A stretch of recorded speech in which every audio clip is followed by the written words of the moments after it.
നമസ്കാരം. നിങ്ങൾക്കറിയാം, ഞാൻ പൊതുവിൽ എൻ്റെ വ്യക്തിപരമായ കാര്യങ്ങളൊന്നും തന്നെ വീഡിയോകൾക്ക് സബ്ജക്റ്റ് ആക്കാറില്ല. അങ്ങനെ വിഷയമാക്കാവുന്ന കുറേ സംഭവങ്ങൾ ഉണ്ടായിട്ടുണ്ടെങ്കിലും ഞാനതിന് താല്പര്യപ്പെടുന്നില്ല. അതുകൊണ്ട് ഞാൻ നിങ്ങളുമായിട്ട് പങ്കുവച്ചിട്ടുമില്ല. വ്യക്തിപരമായ കാര്യം എന്ന് പറയുമ്പോൾ നമ്മൾ ഒരു ചെറിയ തോതിലുള്ള പൊതുപ്രവർത്തനം നടത്തുമ്പോൾ അതുമായിട്ട് ബന്ധപ്പെട്ട് വരുന്ന വിഷയങ്ങളാണ് ഞാൻ ഉദ്ദേശിച്ചത്. എന്നാൽ ഇന്ന് ഒരു വ്യക്തിപരമായ വിഷയം നിങ്ങളുമായിട്ട് പങ്കുവെക്കുകയാണ്. അത് എൻ്റെ ഒരു രോഗാവസ്ഥയെക്കുറിച്ച് തന്നെയാണ്. ഇന്നത്തെ ദിവസം, അതായത് ഇപ്പോൾ ഞാൻ നിങ്ങളോട് സംസാരിക്കുന്ന ദിവസം 2025 ദുഃഖവെള്ളിയാഴ്ച ദിനമാണ്, ഗുഡ് ഫ്രൈഡേ. ഇന്നത്തെ ദിവസം ഞാൻ രാവിലെ മുതൽ ഏതാണ്ട് ഒരു 3-3:30 വരെ പള്ളിയിലായിരിക്കേണ്ടതാണ്. എല്ലാ കൊല്ലവും ദുഃഖവെള്ളിയാഴ്ചകളിൽ ഞാൻ പള്ളിയിൽ പോകാറുണ്ട്. എന്നാൽ ഇന്നത്തെ ദിവസം ഞാൻ പോയില്ല. ഇന്നലെ വൈകുന്നേരം ഇന്ന് രാവിലെ പോകണമെന്ന് തന്നെ ചിന്തിച്ച് കിടന്ന ഒരാളാണ് ഞാൻ. പക്ഷേ ഇന്നത്തെ ദിവസം ഞാൻ പോയില്ല. കാരണം രാവിലെ എനിക്ക് ഒരു രോഗമുണ്ടായി. അപ്പം ഞാൻ എന്തുകൊണ്ടാണ് ഈ വീഡിയോ പങ്കുവെക്കുന്നതെന്ന് ചോദിച്ചാൽ, രോഗങ്ങളുമായിട്ട് ബന്ധപ്പെട്ടൊക്കെ ഞാൻ ഒരുപാട് വീഡിയോകൾ ചെയ്തിട്ടുണ്ട്, നിങ്ങൾക്കറിയാം. ആ കാര്യങ്ങളൊക്കെ തന്നെ നമ്മൾ ഈ സമൂഹത്തിലേക്ക് നോക്കി പലരെയും നിരീക്ഷിച്ച് മനസ്സിലാക്കിയ കാര്യങ്ങളും, ഒപ്പം നമുക്ക് വിശ്വസിക്കാവുന്ന ചില വിദഗ്ധരുടെ പക്കൽ നിന്ന് കിട്ടിയിട്ടുള്ള അറിവുകളും, പിന്നെ നമ്മൾ വിശ്വസിക്കാവുന്ന തന്നെ ചില വായനകളിലൂടെ നേടിയെടുത്ത അറിവുമൊക്കെയാണ്. പറയുന്ന കാര്യങ്ങൾ കൃത്യമായിരിക്കണമെന്ന് എനിക്ക് വളരെ നിർബന്ധമുണ്ട്. കാരണം ഞാൻ ഈ സോഷ്യൽ മീഡിയ പ്ലാറ്റ്ഫോം യൂസ് ചെയ്യുന്നത് മറ്റൊരു നേട്ടത്തിനും വേണ്ടിയല്ല, മറിച്ച് ആത്മസംതൃപ്തി എന്ന് പറയുന്ന ഒരേ ഒരു കാര്യത്തിന് വേണ്ടിയാണ്. അതുകൊണ്ട് തന്നെ പറയുന്ന കാര്യങ്ങൾ ശരിയായിരിക്കണം എന്നെനിക്ക് വലിയ നിർബന്ധമാണ്. അതുകൊണ്ട് പരമാവധി ഞാൻ അക്കാര്യത്തിൽ ശ്രമിക്കാറുണ്ട്, ഉറപ്പുവരുത്താനായിട്ട്. അപ്പോൾ ഇത് ഞാൻ നിങ്ങളോട് പറയുന്നത്, ഞാൻ പലപ്പോഴും പറഞ്ഞിട്ടുള്ള ഒരു കാര്യമാണ്. നമ്മുടെ ശരീരത്തിന് സ്വയം രോഗങ്ങളെ മാറ്റാനുള്ള കഴിവുണ്ട്. എന്നാൽ ഇത് തിരിച്ചറിയാതെയാണ് നമ്മൾ പലപ്പോഴും ചികിത്സകളിലേക്ക് ഓടുന്നത്. ശരീരത്തിന് രോഗങ്ങൾ ഉണ്ടാകുമ്പോൾ അതിനെ മറികടക്കാനുള്ള ഒരു സാവകാശം നമ്മൾ കൊടുക്കാറില്ല, അതിനുള്ളൊരു അന്തരീക്ഷം ഉണ്ടാക്കി കൊടുക്കാറില്ല. നമ്മൾ പെട്ടെന്ന് ചിന്തിക്കുന്നത് ആശുപത്രിയിലേക്ക് പോകണം, മരുന്ന് വാങ്ങി കഴിക്കണമെന്നാണ്. അത്തരമൊരു സാഹചര്യം എനിക്കും ഇന്നത്തെ ദിവസം ഉണ്ടായി. ഇന്ന് രാവിലെ ഞാനൊരു 5:30 ആയപ്പോൾ ഉറക്കമുണർന്നപ്പോൾ എനിക്ക് പ്രത്യേകിച്ച് ആ സമയത്തൊന്നും തോന്നിയില്ല. പിന്നീട് ഞാൻ എഴുന്നേക്കാം എന്ന് കരുതി ചിന്തിക്കുന്ന സമയത്ത് എനിക്ക് ഛർദ്ദിക്കാൻ വരുന്നത് പോലെ ഒരു തോന്നൽ. ഒപ്പം ഞാൻ മുകളിലേക്ക് നോക്കിയപ്പോൾ എനിക്ക് തല കറങ്ങുന്നു. കട്ടിൽ കിടന്നുകൊണ്ട് മുകളിലേക്ക് നോക്കിയപ്പോൾ തല കറങ്ങുന്നു. അതുകൂടാതെ ഞാൻ ശ്രദ്ധിച്ച ഒരു കാര്യം, ഞാൻ അമിതമായിട്ട് വിയർക്കുന്നു. രാവിലെ തണുപ്പുള്ള സമയമാണ്, അത്ര വലിയ ചൂടൊന്നുമില്ല, ഫാൻ ഫുൾ സ്പീഡിൽ കറങ്ങുന്നുണ്ട്, എന്നിട്ടും എൻ്റെ ശരീരം വിയർക്കുന്നു.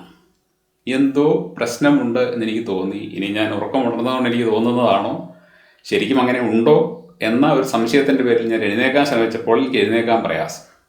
ശരീരത്തിൻ്റെ ബലമൊക്കെ നഷ്ടപ്പെട്ട് എന്തോ വളരെ അസ്വാഭാവികമായിട്ടുള്ള ഒരു കഠിനമായ അസ്വസ്ഥത എന്നെ പിടികൂടിയിരിക്കുകയാണ്.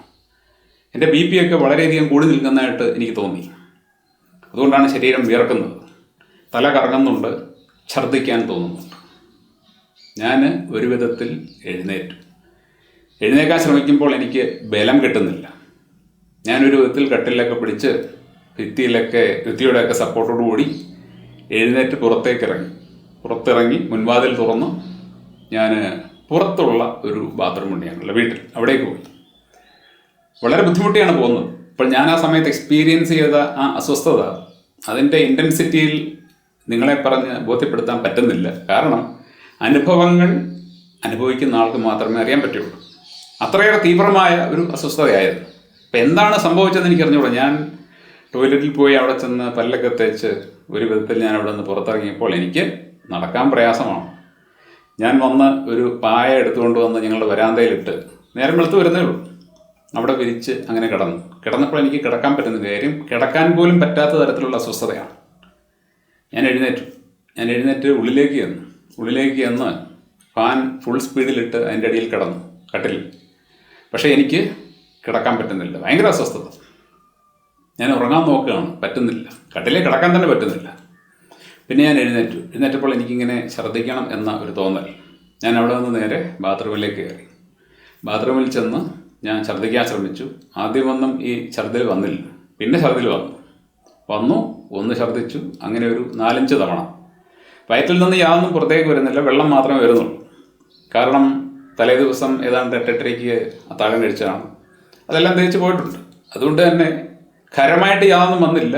പക്ഷേ ഒരു പ്രത്യേക രുചിയുള്ള ഒരു തരം വെള്ളം നമ്മുടെ അടിവയറ്റിൽ നിന്ന് വന്ന് എൻ്റെ വായ വഴി പുറത്തേക്ക് പോയി.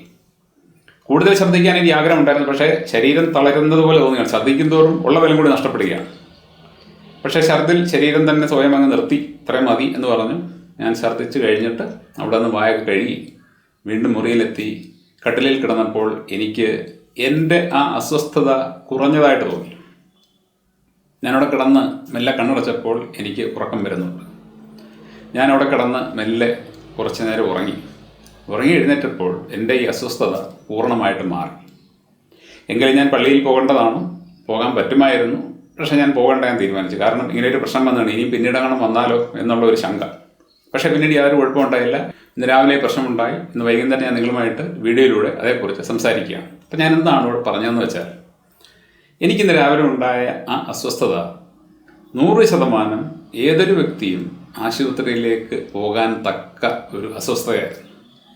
അതിൻ്റെ ഇൻറ്റൻസിറ്റി, അതിൻ്റെ തീവ്രത എനിക്ക് സത്യമായിട്ടും വാക്കുകളിലൂടെ പറയാൻ പറ്റുന്നില്ല. ശരിക്കും ഒരു മരണവെപ്രാളത്തിൻ്റെ അവസ്ഥയാണ്.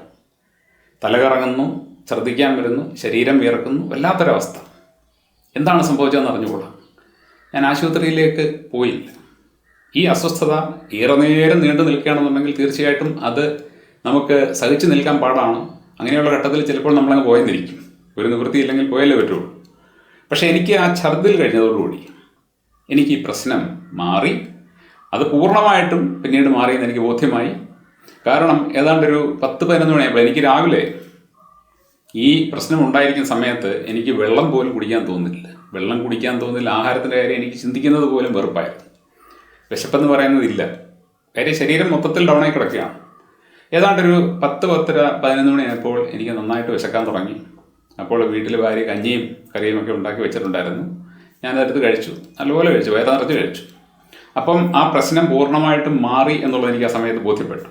അപ്പോൾ ഞാനോട് പറഞ്ഞതെന്താണെന്ന് വെച്ച് കഴിഞ്ഞാൽ, രാവിലെ എനിക്ക് ആ പ്രശ്നമുണ്ടായപ്പോൾ സ്വാഭാവികമായിട്ടും ഞാൻ ഒരു ആശുപത്രിയിലേക്ക് പോയി ചികിത്സ തേടേണ്ടതാണ്. പക്ഷെ ഞാൻ പോയില്ല. ശരീരം തന്നെ BP കൂട്ടി എൻ്റെ ഉള്ളിൽ കിടന്ന എന്തോ ഒരു വസ്തുവിനെ ഛർദ്ദിപ്പിച്ച് പുറത്ത് കളഞ്ഞ് എനിക്ക് സൗഖ്യം തന്നു. ഇപ്പോൾ ഞാൻ പൂർണ്ണ സുഖത്തോടെ ഇരിക്കുകയാണ്. ആ പ്രശ്നത്തിൻ്റെ യാതൊരു ഹാങ് ഓവർ പോലും എനിക്ക് ഈ സമയത്തില്ല. പക്ഷേ എന്തുകൊണ്ട് ഇത് സംഭവിച്ചു എന്നൊരു ചോദ്യം എൻ്റെ മനസ്സിൽ വന്നു. എന്തുകൊണ്ട് ഇത് സംഭവിച്ചു? ഇത്തരത്തിലുള്ള ഏത് കാര്യത്തിനും ഒരു കാരണം കാണും. അപ്പം ഞാൻ തലേ ദിവസം എന്തെങ്കിലും അരുതാത്തത് കഴിച്ചോ, ശരീരത്തിന് ചേരാത്ത വല്ല ഭക്ഷണവും ഞാൻ കഴിച്ചോ എന്നതാണ് എൻ്റെ ചിന്ത. അങ്ങനെ ഞാൻ ചിന്തിച്ചപ്പോൾ ഞാൻ വൈകുന്നേരം കഴിച്ചത് ചപ്പാത്തിയും ഗ്രീൻ പീസ് കറിയുമാണ്. ഗ്രീൻ പീസ് കുറേയേറെ നാൾക്ക് ശേഷമാണ് മേടിക്കുന്നത്. അന്ന് ഉച്ചയ്ക്ക് ഞാൻ പുറത്ത് പച്ചക്കറി വാങ്ങാൻ പോയ സമയത്ത് ഒരു കടയിൽ ഈ സാധനം ഇരിക്കുന്നത് കണ്ടു. ഫ്രഷായിട്ടുള്ള ഗ്രീൻ പീസാണ്, ഒരു ചെറിയ പ്ലാസ്റ്റിക്കിൻ്റെ പാക്കറ്റിൽ. അതൊരു പാക്കറ്റ് വാങ്ങിക്കൊണ്ടുവന്ന് അതാണ് വൈകുന്നേരം കറി വെച്ചത്. അത് കഴിച്ചത് കൊണ്ടാവാം ഈ പ്രശ്നം ഉണ്ടായതെന്ന് ഞാൻ ആദ്യം ചിന്തിച്ചു. പക്ഷേ വീട്ടിൽ എൻ്റെ ഭാര്യയും മകനും ഉണ്ട്. അവർക്ക് രണ്ടുപേർക്കും അങ്ങനെയുള്ള പ്രശ്നമൊന്നും ഉണ്ടായിട്ടില്ല. അപ്പോൾ അതൊരു ഫുഡ് പോയ്സണിങ് വിഷയമല്ല, ഗ്രീൻ പീസ് കൊണ്ട് ഉണ്ടായതല്ല എന്ന് എനിക്ക് മനസ്സിലായി. പിന്നെ ഞാൻ എന്ത് കഴിച്ചു? ഞാൻ ആലോചിച്ച് ചെന്നപ്പോൾ ഉച്ചയ്ക്ക് ഞാൻ പച്ചക്കറി വാങ്ങാൻ പോയ സമയത്ത് ഈ എണ്ണയിൽ വറുത്ത പലഹാരങ്ങൾ ഉണ്ടാക്കുന്ന ഒരു കടയിൽ സമോസ ഇരിക്കുന്നത് കണ്ടു. സമോസ എനിക്ക് വളരെ ഇഷ്ടമുള്ളൊരു സാധനമാണ്. ഞാൻ അതിൽ ഒരെണ്ണേ വാങ്ങിയുള്ളൂ. അതിൽ വാങ്ങി ഞാൻ കഴിച്ചു. പൊതുവേ പുറത്തു നിന്നും ഇത്തരത്തിൽ എണ്ണയിൽ വറുത്ത സാധനങ്ങൾ ഞാൻ വാങ്ങാറില്ല. പരമാവധി ആൾക്കാരോട് അത് വാങ്ങരുതെന്ന് പറയുന്ന ആളാണ്. എങ്കിലും ചില സമയത്ത് നമുക്കൊരു കൊതി കയറുന്ന സമയത്ത് വാങ്ങാറുണ്ട്. അങ്ങനെയാണ് ഇന്നലെ ഞാനത് വാങ്ങിയത്.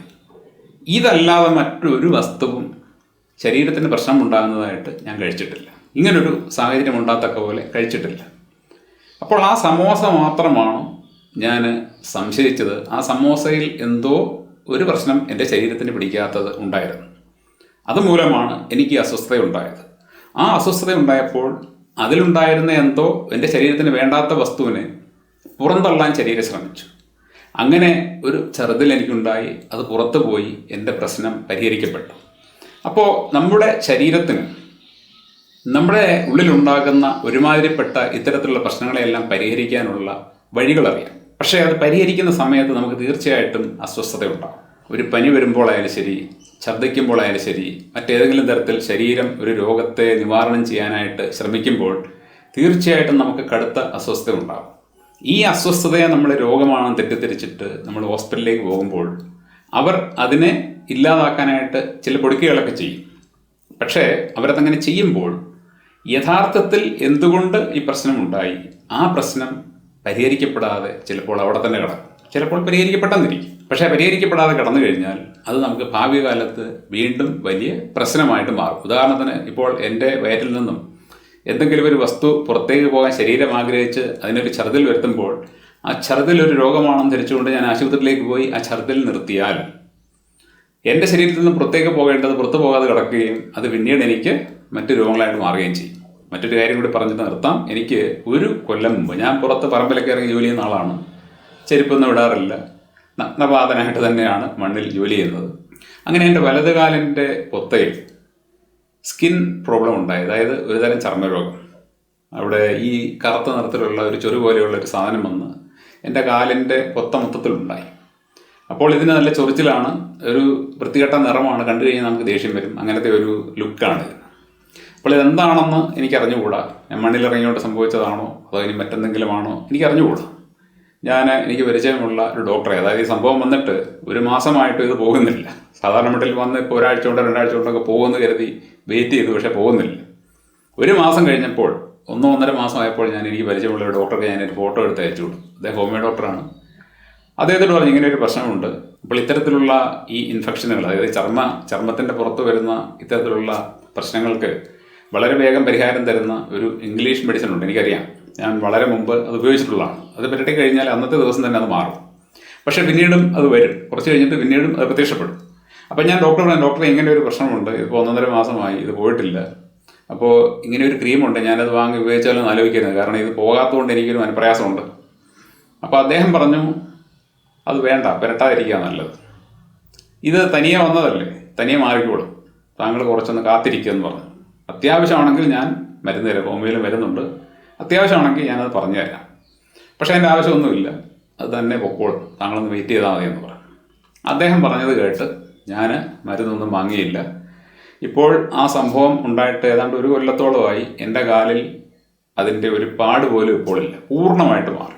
ഒരു ചെറിയ ബ്ലാക്ക് സ്പോട്ട് മാത്രമല്ല, സൂക്ഷിച്ച് നോക്കിയാൽ മാത്രമേ കാണാൻ പറ്റുള്ളൂ. അതും ഇപ്പോൾ മാറിക്കൊണ്ടിരിക്കുകയാണ്, അതും പൂർണ്ണമായിട്ട് മാറും. എന്ന് പറഞ്ഞു കഴിഞ്ഞാൽ ഒരു മെഡിസിനും ചെയ്യാതെ എൻ്റെ തൊലിപ്പുറത്ത് വന്ന് ആ പ്രശ്നം മാറി.